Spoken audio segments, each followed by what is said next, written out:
지금까지 신앙생활을 해온 성도 여러분, 지금까지 살아오면서 하나님께로부터 받은 사랑, 은혜가 무엇이라고 생각하십니까? 오늘 맥주 감사 주일을 맞이해서 하나님을 향한 나의 진솔한 감사의 고백, 어떤 것입니까?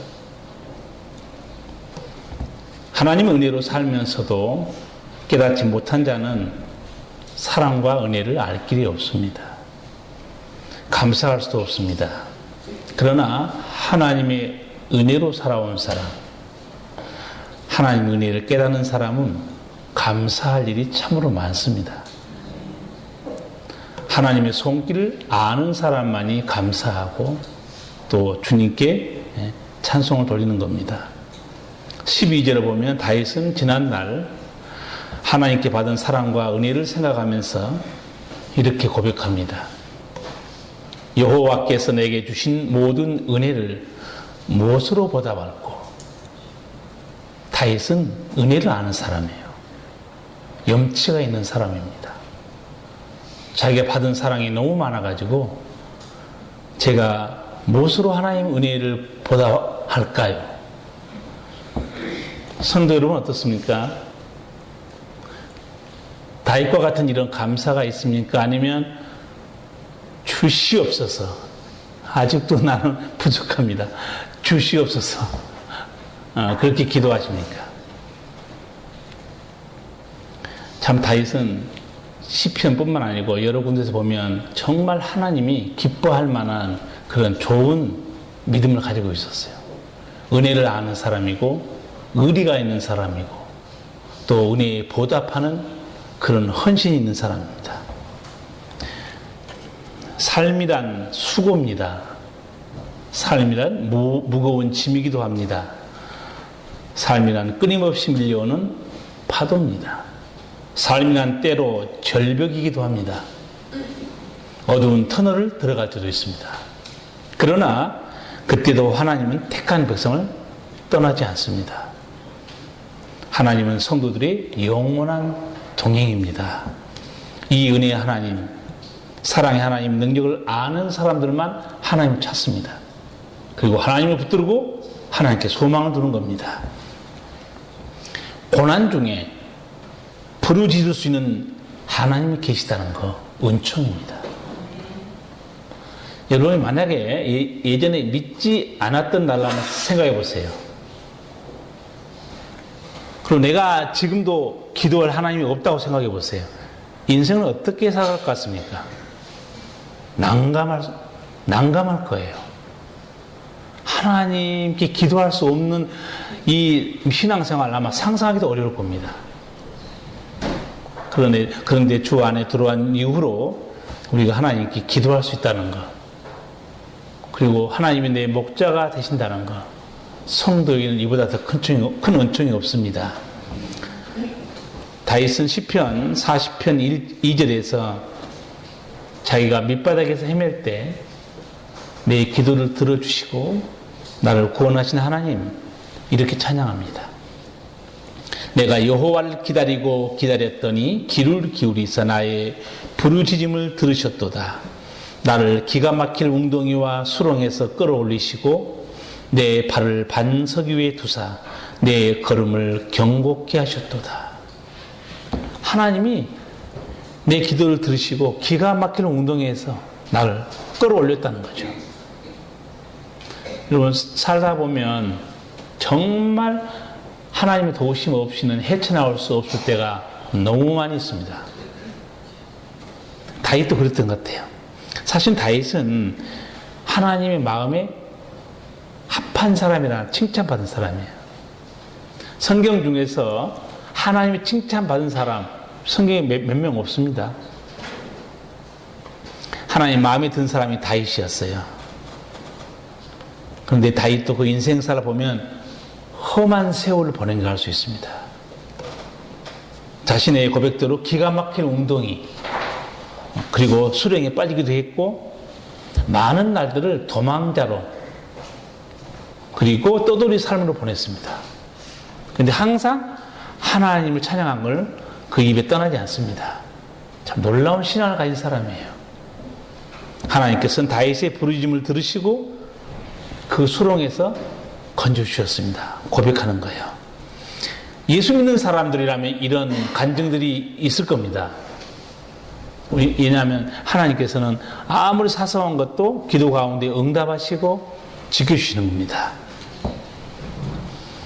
여러분이 맥주 감사절을 맞이해서 다시 한번 지나온 인생의 발자취를 돌아보면 하나님의 은혜로 여기까지 왔구나 생각이 될 거예요. 그리고 이 은혜의 하나님의 모든 손길을 기억하는 게 절기입니다. 구약성경 보면 하나님께서 이스라엘 백성들에게 매달 첫날 월삭을 지키고 안식일을 지키고 안식년을 지키고 또 3대 절기를 지키라고 그랬죠. 3대 절기가 뭡니까? 유월절이고 초막절이고 오늘 지킨 맥주절입니다. 하나님께서 왜 이스라엘 백성들에게 이렇게 절기를 지키라고 했을까요? 거기는 중요한 두 가지 이유가 있습니다. 두 가지니까 어렵지 않죠? 딱 두 가지 이유. 하나님이 왜 절기를 지키라고 했겠어요? 우리나라도 기념일이 있죠? 우리나라 큰 기념일이 뭐 있습니까? 광복절이 있고 또 추석을 이렇게 먹고 싶어가지고 추석하는 거예요. 3.1절도 지키죠. 우리 역사를 기억하는 게 3.1절이고 큰 거는 8.15 광복절입니다. 그걸 지킬 때 이 정부에서 왜 이걸 지키겠습니까? 3.1절 지키면서 우리 민족의 역사를 보면서 뭘 생각하게 만들겠어요? 힘이 없으면 일본에게 짓밟힘을 당한다. 우리는 반드시 힘을 길러야 한다는 거예요. 저는 일본을 위해 전도하고 선교해야 한다고 생각하지만 3.1절 때 방송 보면 또 열받기 시작합니다. 얼마나 우리가 일본의 그 식민지에 고통당하고 있습니까? 일본을 비난하는 게 아니고 힘을 길러야 됩니다. 8.15 광복절을 볼 때 뭘 생각하는 거예요? 자유가 얼마나 소중한가? 힘이 없는 사람은 자유를 누릴 수 없다. 우리는 느끼는 거 아니에요? 하나님께서 이스라엘 백성들에게 이 초막절, 그 다음에 유월절, 그리고 이 맥주절 왜 하나님이 주셔 지키겠어요? 절기마다 뜻은 다 있습니다. 그러나 종합적으로 보면 첫 번째는 하나님을 기억하는 겁니다. 두 번째는 하나님의 베푸시는 은총을 잊어서는 안 된다는 거예요. 지금도 이스라엘 백성들이 절기 지킵니다. 특별히 이 초막절은요, 광야 40년 동안 텐트 치고 살았던 것을 기억하고 하나님께 감사드린 겁니다. 그리고 성경 보면 너희 자손들이 묻거들랑 이 예식이 무슨 뜻이뇨 하면 대답해 주라고 그래요. 아버지, 이 초막절을 왜 지키는 겁니까? 텐트 메고 어디 저기 광야 가서 딱 배치해서 그럼 애들이 얼마나 짜증나겠습니까? 아빠 이거 왜 나온 거야 이 뜨거운데. 아, 우리 조상들이 이 광야를 지나가는데 하나님이 지켜줬단다. 며칠 동안? 한 달도 아니고 두 달도 아니고 40년 동안. 그럼 애들이 얼마나 놀라겠습니까? 아빠 어떻게 40년 이런 데 살아? 그것이 전능하신 하나님의 손길이었다. 이보다 큰 실물 교육이 어디 있습니까? 이 절기를 지키라는 것은 절기 의미도 있지만 하나님을 기억하는 겁니다. 하나님 은혜를 잊지 말라는 거예요. 그리고 하나님께 받은 사랑과 은혜를 기억하고 은혜에 합당한 삶을 살아야 한다는 거예요. 맥주절 오늘 감사주를 지키고 있지 않습니까? 맥주절은 뭡니까? 첫 곡식을 주신 하나님께 감사드린 겁니다. 우리 지금 시골에 사는 사람들은 비가 오지 않아서 하나님께 많이 기도하고 있습니다. 이 자연은요, 인간이 없어서 삽니다. 그러나 인간은 자연이 없으면 죽습니다. 하나님이 이렇게 만들어놨어요. 이 자연은 인간 없어도 돌아가요. 우주도. 그러나 자연이 없으면 인간은 죽습니다. 이게 하나님이 비도 주고 햇빛도 주시지 않으면 살 길이 없어요. 그래서 곡식을 주신, 곡식은 바로 생명이죠. 생명을 주신 이 하나님께 감사하는 절기가 바로 맥주 감사주일입니다. 그런데 이 절기가 하나님의 은혜를 기억하지 못하고 하나님을 기억하지 못하면 이 절기는 형식이 불과합니다. 이 절기를 통해서 아버지의 사랑, 그 은총을 기억해야 됩니다. 오늘 여러분이 나와서 예배당에서 예배드리고 있습니다. 예배도 마찬가지예요. 아까 절기를 통해서 하나님이 뭘 우리에게 깨닫게 하시는가 똑같이 우리는 왜 하나님께 예배드리는가? 그 의미를 모르면요, 예배는 습관이에요. 안 나가자니 깨름칙하고, 나가자니 좀 불편하고, 그거는 예배자의 자세가 아니죠. 제가 분명히 여러분에게 여러 번 설명했습니다. 예배의 존귀한 의미는 어디 있는가? 그 의미를 모르는 사람은 예배는 의무입니다. 그러니까 책임으로만 다 하고 오는 걸 생각해요. 예배의 감동도 의미도 모르고 예배 드리는 거, 그거는 하나의 종교적인 습관에 불과합니다. 우리가 왜 하나님께 예배 드리는가, 제가 세 가지 중요한 이유에 대해서 시편 95편에 나온 걸 설명했습니다. 첫 번째, 우리는 왜 하나님 앞에 나와서 예배 드리는가? 구원의 은총을 찬양하는 겁니다. 두 번째는 나를 하나님의 자녀로 지으신 창조의 은총을 찬양하는 것이고, 세 번째는 나를 돌보시고 먹이시고 사랑하시는 그 하나님의 은혜에 대해서 주 앞에 경배하는 겁니다. 예배 드리는 것은 설교 드리는 게 아닙니다. 설교만 듣고 돌아가면 교회는 대학교 강의에 불과한 거예요. 예배 드린 것은 마음과 뜻과 정성을 다해서 하나님을 높이고 찬양하는 겁니다. 그래서 제가 여러분이 예배당에 나왔을 때 이 세 가지는 반드시 하나님께 고백해야 한다는 거예요. 주님, 저를 구원하신 하나님을 찬양하러 올라왔습니다. 그리고 나를 하나님의 자녀로 지어주신 아버지의 사랑 높이기 위해서 올라왔습니다. 이 예배 드리는 이 존귀한 의미를 아는 자에게만 예배의 감동이 있고 예배의 은총이 있는 겁니다. 뜻도 모르고 그냥 교회에서 여러분 주일 성수 잘하시면 복 받습니다. 예수 잘 믿으면 복 받습니다.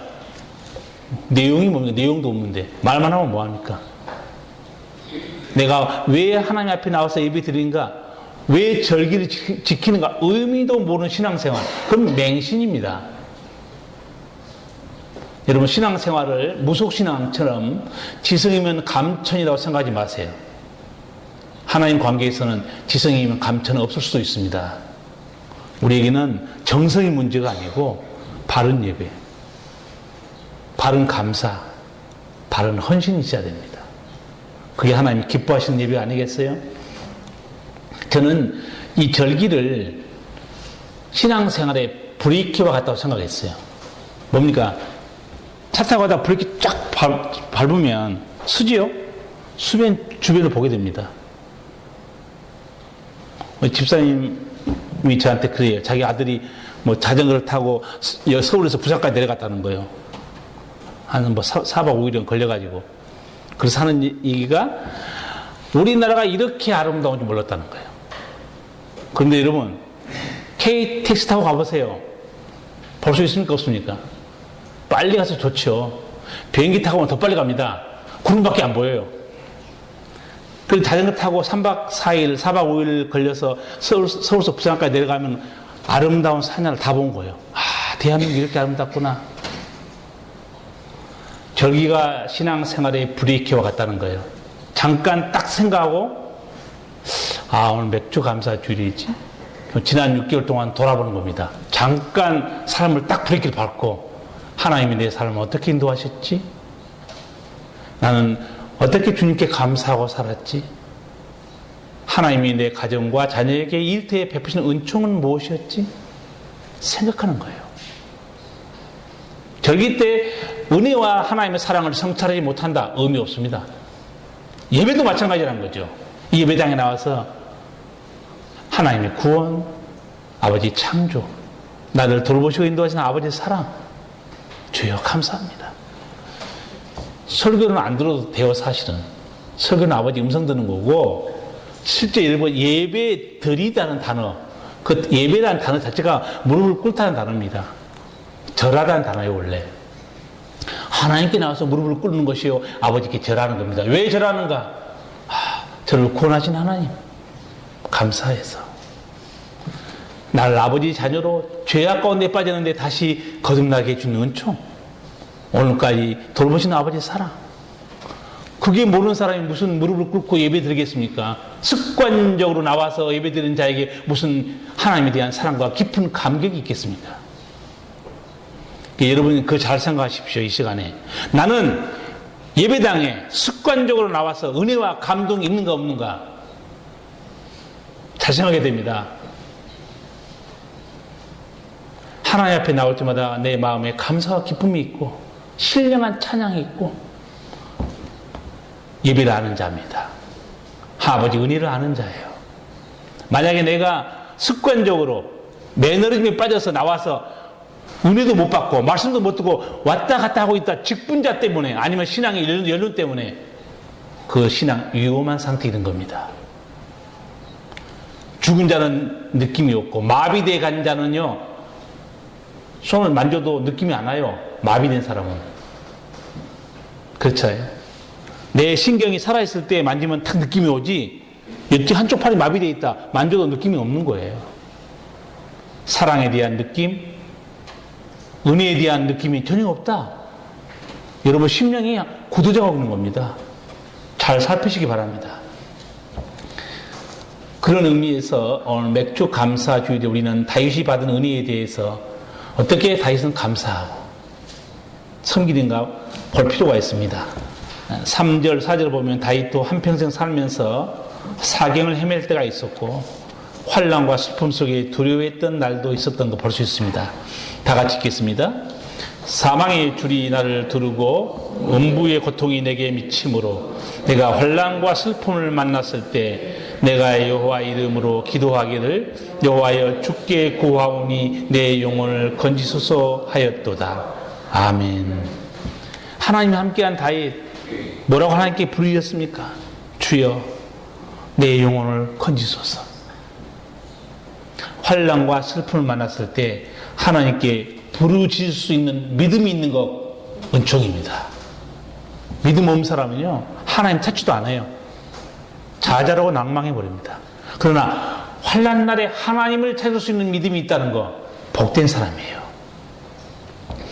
다윗은 8절에서 하나님이 자신을 어떻게 붙들어 주셨는가 구체적으로 고백합니다.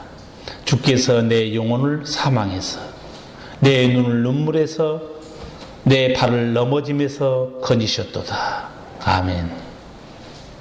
성도 여러분, 내 인생을 죽음의 길에서 건지시는 분이 하나님이에요. 내 눈물을 보시는 분이 하나님입니다. 내 눈물을 닦아주시는 분도 하나님이요 내 눈물을 찬양으로 바꿔주신 분도 하나님이에요. 넘어졌을 때 내 인생을 다시 이렇게 세워주는 분도 하나님이에요.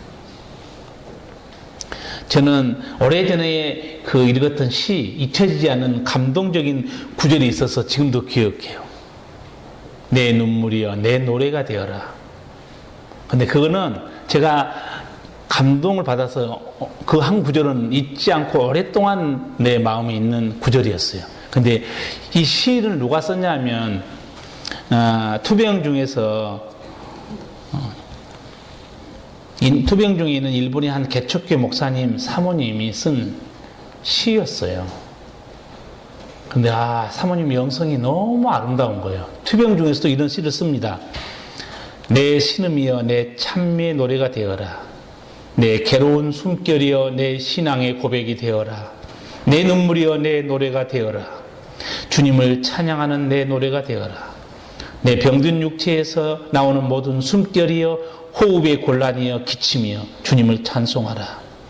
내 영이여 땀이여 내 숨결이여 최후까지 내 구원의 주를 찬송하라. 누가 내 눈물을 내 노래로 바꿔줄 수 있겠습니까? 누가 내 신음을 찬양으로 바꿔줄 수 있겠어요? 하나님밖에 없습니다. 정말 저는 제가 이 전체를 외우지 못하고 그 중에 제게 탁 꽂힌 한 구절, 내 눈물이여 내 노래가 되어라. 이게 너무 감동적인 거예요. 내 눈물을 내 찬양으로 바꿔주시는 분 하나님이세요. 우리 찬송가 455장 보면 그런 가사가 있어요. 우리 주 안에는 나에게 딴 것이 있으라, 그 찬양 보면 은혜로운 가사가 있습니다. 그 두려움이 변하여 내 기도 되었고 전날의 한숨 변하여 내 노래 되었네요. 내 두려움을 변하여 기도로 변하게 하신 분이 하나님이시고 전날에 내 한숨을 변하여 내 찬양이 되게 하신 분이 하나님이었어요. 나는 여러분의 삶도 이런 은총이 임하길 바랍니다. 하나님, 내 눈물이 변해서 내 찬양이 되게 하시고, 하나님 내 아픔과 고통이 변해서 주의 영광을 드리는 간증이 되게 해주세요. 그런 은총 여러분이 누리시기 바랍니다. 우리는 주만 바라볼지라는 복음송가 종종 부릅니다. 가사가 이렇게 은혜롭지 않습니까? 하나님 사랑의 눈으로 너를 어느 때나 바라보시고 하나님이 인자한 귀로서 언제나 내게 기울이시니 어둠에 밝은 빛을 비춰주시고 너의 작은 신음에도 응답하시니 너는 어느 곳에 있든지 주를 향하고 주만 바라볼지라. 아멘. 내 어느 곳에 있든지 내 작은 신음에도 응답하시는 하나님을 쳐다보라는 거예요. 그렇죠?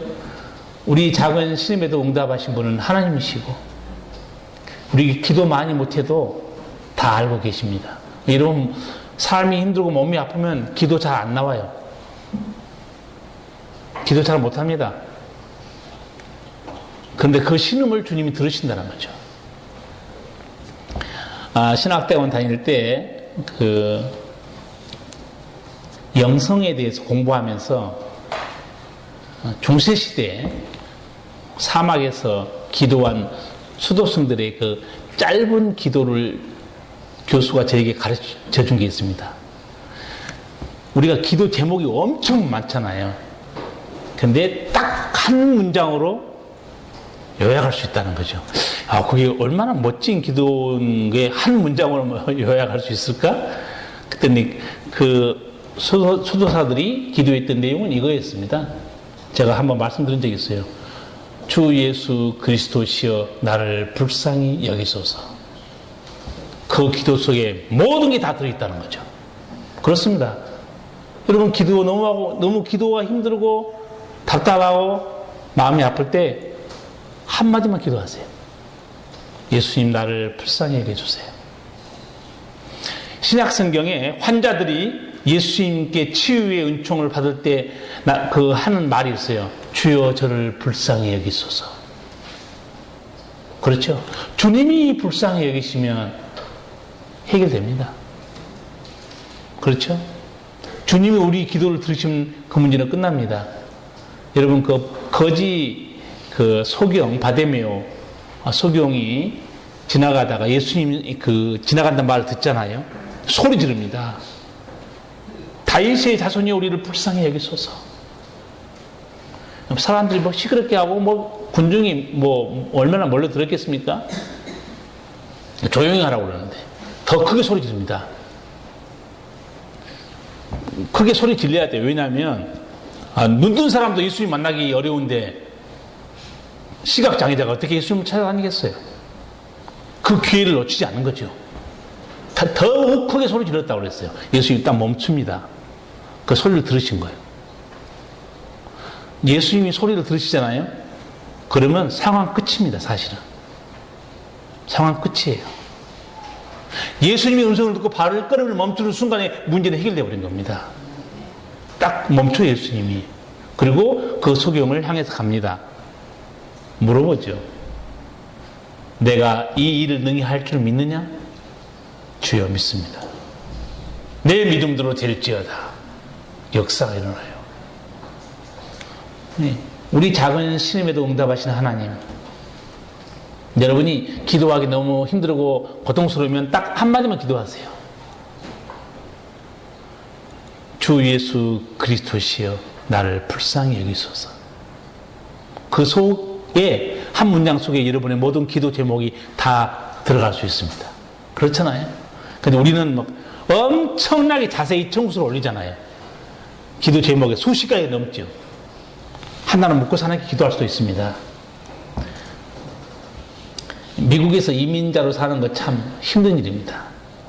저도 거기 같이 한번 살아봤지만 미국에서 사는 거 이민자들 정말 힘들어요. 그런데 이상하게 이 외국에 산다는 것은 마음이 안정이 없더라고요. 저도 살아보니까 마음이 붕 떠 있어요. 안정감이 없어요. 내 나라가 제일 좋은 것이. 마음의 평강이 있고. 그런데 외국에 살면 마음이 붕 떠 있는 거예요. 안정이 없는 거예요. 얼마나 고통스러운지 몰라요. 한 여자 성도가 너무 힘들고 어려우니까 하나님 앞에 나가서 부르짖는 거예요. 자기가 그 기도를 써놓고 다른 사람이 이 기도문을 읽기를 바라고 나와 같이 은혜 받기를 바라고 써놨어요. 저에겐 주님밖에 없음을 알기에 주님을 온전히 신뢰하지 못한 저의 부족함을 울며 간절히 자복하며 회개하였을 때 주님은 저를 더 강하게 만지시며 치료하셨습니다. 너무도 큰 사랑으로 내게 오셔서 나의 작은 신음소리에 귀 기울이시고 치료하신 하나님, 주체할 수도 없을 만큼 역사하심에 눈물과 콧물이 뒤범벅이 되고 우리 심령의 완악해짐으로 알지 못하고 깨닫지 못하는 것이지 주님은 단 한 번도 우리를 고아와 같이 버려두신 적이 없다는 것입니다. 전 그걸 다시 한번 깨닫게 해주신 주님께 감사함의 영광을 돌립니다. 힘이 드시는 일들이 많이 있으시죠? 포기하지 마세요. 주님이 보시고 함께하고 계십니다. 우리의 연약함을 도우시는 성령님께서 우리 심령 속에 계십니다. 힘을 내세요. 자기가 하나님 은혜 받은 거, 기도 응답 받은 것에 대해서 글을 올렸어요. 찬양도 그렇고 사람도 똑같아요. 우리 신음에도 응답하시고 그 우리 눈물을 노래로 찬양으로 바꿔주신 분이 하나님이에요. 그래서 다윗은 이 하나님 앞에 딱 결심합니다. 오늘 보면 주님 저는 평생 기도하고 살겠습니다. 다 같이 1절 2절 읽겠습니다. 여호와께서 내 음성과 내 강구를 들으심으로 내가 저를 사랑하는도다. 그 길을 내게 기울였으므로 내가 평생에 기도하리로다. 아멘. 얼마나 거룩한 결단입니까? 하나님 나는 평생에 기도하고 살겠습니다. 성도에 승리하는 삶이 기도에 있습니다. 평생도록 기도하는 자 하나님의 은혜를 누릴 수 있습니다. 우리 교회는 돌아가면서 기도를 시키잖아요. 또 기도시키면 또 한 주간 동안 목사님 내가 한 주간 동안에 그냥 잠도 제대로 못 자고 신경 쓰이고 너무 힘듭니다. 은혜인 줄 아세요. 거룩한 고민 아닙니까? 신령한 고민 아니에요? 세상 일 때문에 열받고 짜증난 거하고 근심 걱정하고 내가 어떻게 하나님 앞에 기도 드려야 되는가 한 주간 내내 기도 준비하면서 고민하는 거 얼마나 거룩한 부담이요 은혜로운 부담입니까? 그래서 제가 지금 다 좀 보고 있어요. 조금 괜찮으면 또 불러서 우리는 장로님도 안 계시니까 돌아가면서 다 기도합니다. 기도 어렵지 않아요. 써오시면 된다고 제가 알려드렸어요. 써서 기도하시면 기도문이 얼마나 아름다운지 몰라요. 제가 전에 있을 때도 왕 초신자들 성경 공부하면서 돌아가면서 기도하라고 그랬더니 목사님 나 기도하면 안 나와요. 나를 협박하는 거예요. 목사님 나 기도시키면 안 나와요. 그래서 기도? 잘하는 법을 알려드릴까 그랬더니 또 잘하는 거 알려드린다면 또 기가 번쩍해요. 어떻게 하면 기도 잘하는데? 저는 안 가르쳐줘요. 써오세요. 기도문을 써와서 돌아가면서 기도를 하는데 내가 너무너무 감동받아가지고 나중에 그 기도문으로 책을 내자고 그랬어요. 왕초신자한테 기도가 얼마나 아름다운지 몰라요. 써서 하면 되잖아요. 여러분 기도하는 게 얼마나 은총입니까? 자, 우리가 낮 예배 기도 순서를 맡았어요. 월요일부터 토요일까지 막 고민하고 걱정하고 제가 보기에 왜 고민이 된지 나는 알고 있어요. 기도를 잘하려고 해서 고민이 된 겁니다. 기도는 잘하는 게 없어요. 그냥 하는 거지. 어떻게 하면 기도를 잘할까? 그러면 잠이 안 와요. 아버지 사랑에 감사하고 우리 허물을 용서해달라 기도하고. 그래서 여러분에게 우리 교회는 좀 부담스러운 기도를 제가 분명히 가르쳐 드렸어요. 해 주시옵소서 하지 말라고 그랬어요. 내가 하나님 사랑하게 도와주세요, 봉사하게 도와주세요, 그거 하지 말라고 그랬어요.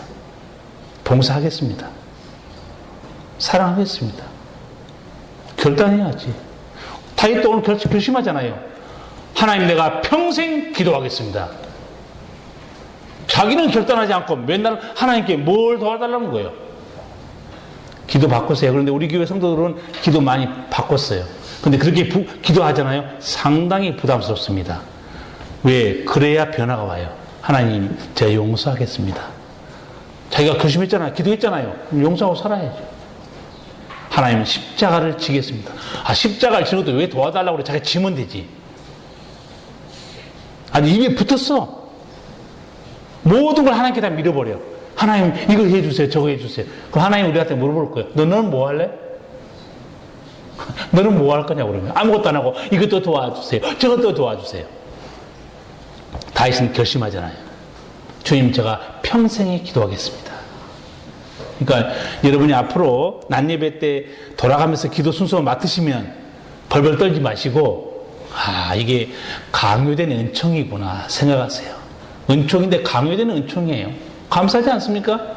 일주일 동안 다른 문제로 고민하고 걱정하는 거하고 어떻게 하나님께 기도할 것인가 걱정하는 거고 얼마나 은혜로운 시간을 보내게 됩니까? 다윗은 자신이 받은 하나님의 사랑에 감격해서 12, 14절에서 이렇게 결심합니다. 같이 읽겠습니다. 여호와께서 내게 주신 모든 은혜를 무엇으로 보답할꼬? 내가 구원의 잔을 들고 여호와의 이름을 부르며 여호와의 모든 백성 앞에서 나의 소원을 여호와께 갚으리로다. 아멘. 다윗은 자기가 받은 사랑이 너무 많아. 아까 8절에서 말씀했잖아요. 하나님이 나를 죽음의 길에서 내 눈을 눈물에서 내 발을 넘어짐에서 하나님이 건져주시는데 이 은혜에 대해서 다윗이 뭐라고 12절에서 고백해요? 여호와께서 내게 주신 모든 은혜를 무엇으로 보답할꼬? 여러분도 이런 마음이 든 적이 있으십니까? 염치가 없네. 아니 하나님의 사랑을 받고 살았으면 다윗과 같은 이런 고백이 나와야 정상 아니에요? 하나님 제가 어떻게 하면 하나님 은혜를 보답할까요? 아니 그것 좀 생각 좀 해야 성도 아닙니까? 이 사람이 염치가 있어야지. 그런 아버지의 사랑과 은혜를 받고 살았으면 하나님 저는 이제 하나님을 기쁘시게 하겠습니다. 거룩한 결단이 필요한 거 아니에요? 다윗은 은혜를 아는 사람이에요. 염치가 있는 사람입니다. 그래서 다윗은 환난 중에 나를 구원하신 하나님, 저는 앞으로 하나님 은혜에 보답하는 삶을 살겠습니다. 여러분도 하나님께 받은 사랑 때문에 서운한 거 분명히 있을 거예요. 여기 다윗이 뭐라고 4절에서 말하면 여호와의 모든 백성 앞에서 나의 소원을 여호와께 갚으리로다. 소원이 뭡니까? 하나님 이렇게만 해주시면 저는 반드시 이렇게 하겠습니다. 하나님께 한 약속이 있습니다. 성도마다 있어요. 힘들 때는 막 하나님께 사정합니다. 주님이 이렇게만 해주시면 나는 반드시 이렇게 하겠습니다. 근데 그게 큰 것만 있는 게 아니에요. 여러분 은혜 받으면 어떻게 마음속으로 기도하십니까? 자기 기도 생활에 대해서, 말씀 생활에 대해서, 헌신에 대해서 나름대로 하나님께 작은 약속을 합니다. 지키셔야 됩니다. 저는 모르지만 여러분 다 했을 거예요. 속으로 하나님께 은혜 받고 깨달으면 기도 생활에 대해서도 하나님 제가 이렇게 하겠습니다. 말씀 생활은 이렇게 하겠습니다. 헌신과 전도는 이렇게 하겠습니다. 나름대로 다 결심한 게 있습니다. 다윗은 공개적으로 말합니다. 모든 백성 앞에서 나의 서원을 갖겠습니다. 이렇게 돼야 돼요. 공개적으로. 여러분도 한번 성도들하고 대화 속에서 공개적으로 한번 하면 여러분도 그 말씀 지키기 쉬워요. 말 내뱉었으니 사람들 앞에서 나는 이제 하루에 성경을 어떻게 보기로 했고 기도생활을 어떻게 하기로 했어. 딱 내뱉잖아요. 다 들었어. 이제 지켜야 돼요. 다윗은 모든 백성 앞에서 내 서원을 갖겠다는 거예요. 이 감사하는 신앙생활이라는 것은 은혜를 아는 신앙이고 은혜에 합당한 헌신하는 신앙생활입니다. 신앙생활을 하다 보면 사람마다 깨닫는 것도 달라요. 그리고 은혜 받는 것도 다릅니다. 근데 신앙의 출발점은 똑같습니다. 여러분, 신앙의 출발점이 어디입니까? 신앙의 출발점은 구원입니다. 모든 성도가 다 똑같이 죄사함 받고 거듭났고 구원받았어요. 신앙의 출발점은 다 똑같습니다. 그건 하나님의 구원의 은총입니다. 아버지의 사랑이에요. 또 성도마다 받았던 그런 은혜와 복에 대한 것도 다 달라요. 가정이나 자녀, 일터와 건강 다 다릅니다. 그런데 성경 보면 또 우리 삶 속에도 보면 땅의 은총 말고 하늘의 신령한 은총 때문에 너무너무 감사한 사람도 많습니다. 내 삶은 변화가 별로 없어요. 근데 하나님이 내 눈을 열어주시고 내게 영적 세계에 대해서 은총을 주신 것에 대해서 너무너무 감사 찬양 돌린 것도 있어요. 여러분, 내성마비로 고통 속에 살아가는 그 송명의 시인이 있잖아요. 그분이 오히려 건강한 사람들에게 너무 감동적인 은혜를 끼치고 있어요. 육신의 눈으로 비춰진 자기 모습, 저주받은 모습입니다. 그 사람이 글을 읽어보니까 자기는 여러 번 자살을 했다는 거야. 결국은 죽지 못했지만 여러 번 자살을 시도했다는 거예요. 근데 하나님이 그 자매를 만나줍니다. 그리고 나서 자기를 새롭게 봐요. 여러분도 찬양도 부르시고 시도 아마 읽었겠지만 그 나란 시가 있지 않습니까? 나 가진 재물 없으나, 나 남이 가진 지식 없으나, 나 남에게 있는 건강이 있지 않으나, 나 남이 없는 것 있으니, 나 남이 못 본 것을 보았고, 나 남이 듣지 못하는 음성 들었고, 나 남이 모르는 것 깨달았네. 공평하신 하나님.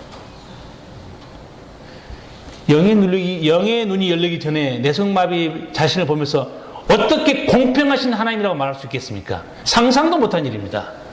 나는 저주받은 인생이라 생각했어요. 그런데 하나님 만나고 나서 나에게는 재물도 없고 건강도 없다는 거예요. 지식도 없지만 하나님이 나를 붙들어서 남이 못 본 신령한 세계를 하나님 보겠다는 겁니다. 너무 놀랍다는 거예요. 난 남이 듣지 못하는 하나님의 음성을 듣게 됐다는 거예요. 돈이 많으면 뭐합니까? 하나님의 음성을 못 듣는 사람들이 있는데, 건강하고 잘 살면 뭐합니까? 신령한 세계에는 관심이 없고 땅의 것만 쳐다보고 살아가는데.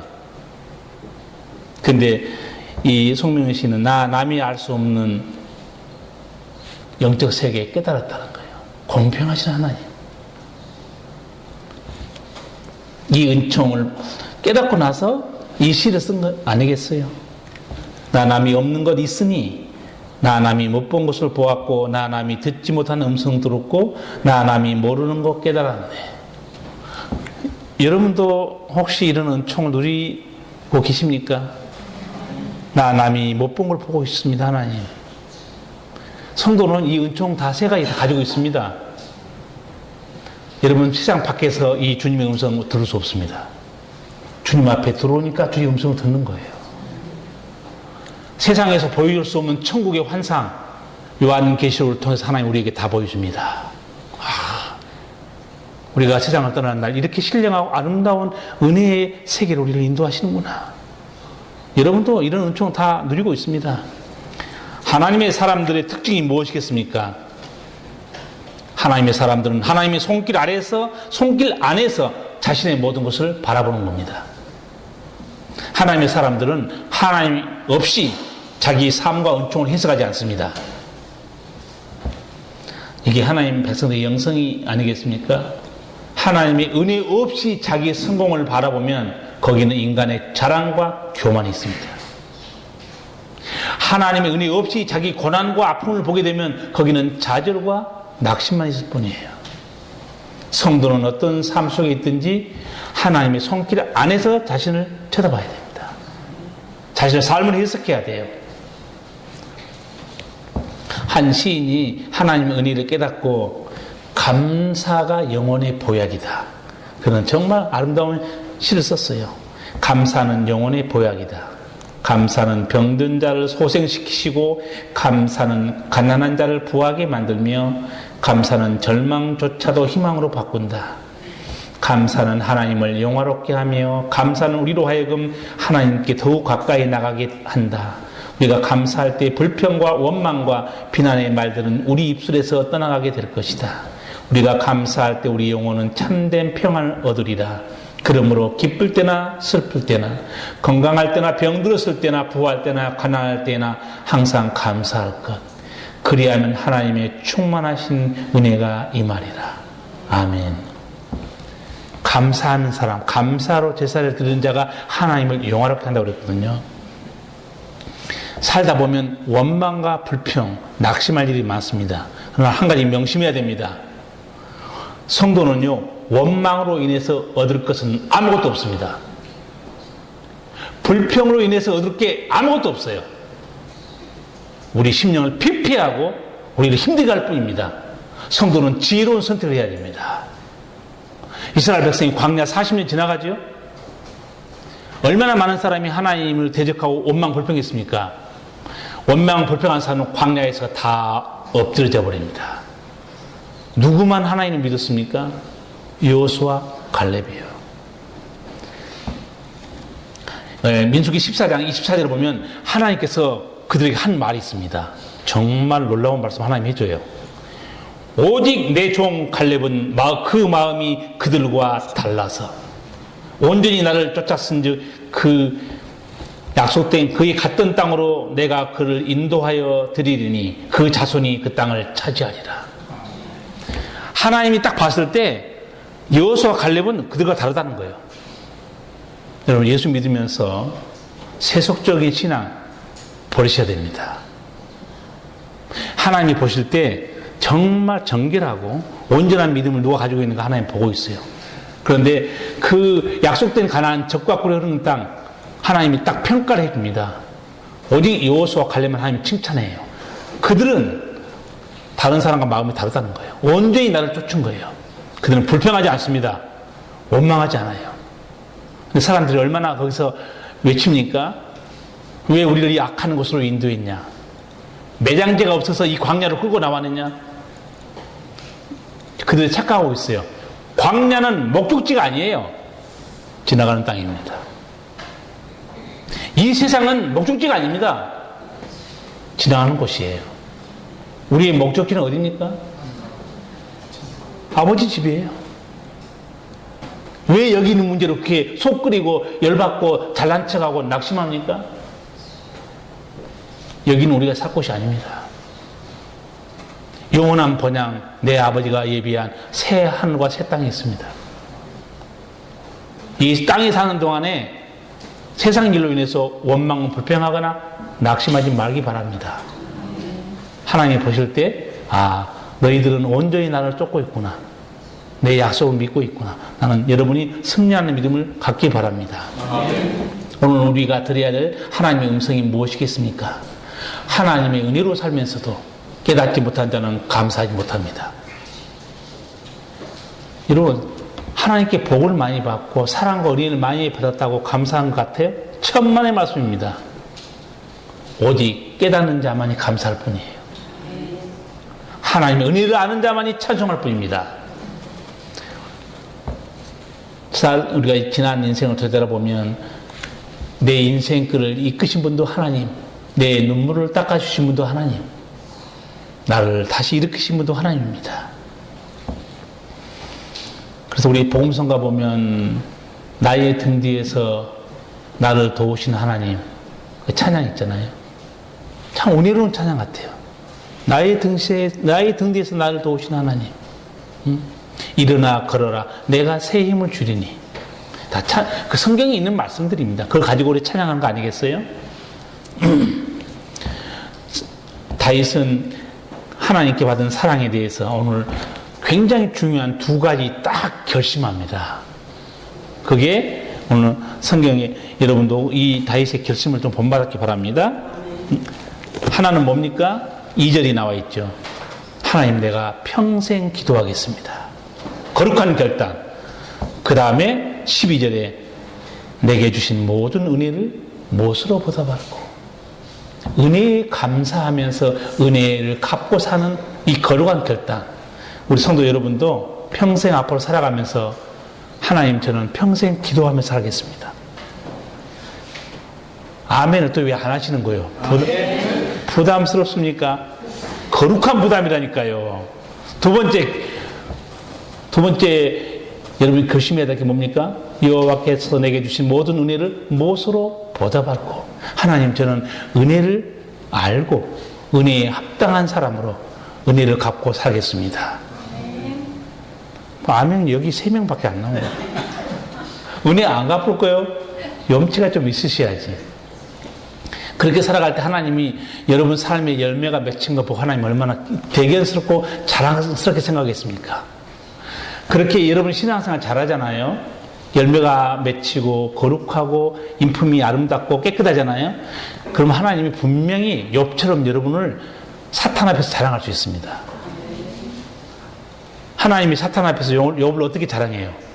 내 종 욥을 주위에서 봤느냐? 그와 같이 정직하고 순전하며 하나님을 경외하고 악에서 떠난 사람은 세상에 없다는 거예요. 누구는 이렇게 칭찬받는데.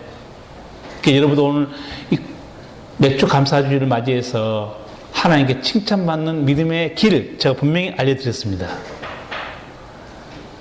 기도하시기 바랍니다. 새벽 기도 못 나오는 사람들 새벽에 아침에 일어나서 꼭 해야 될 기도 내가 또 알려드리겠습니다.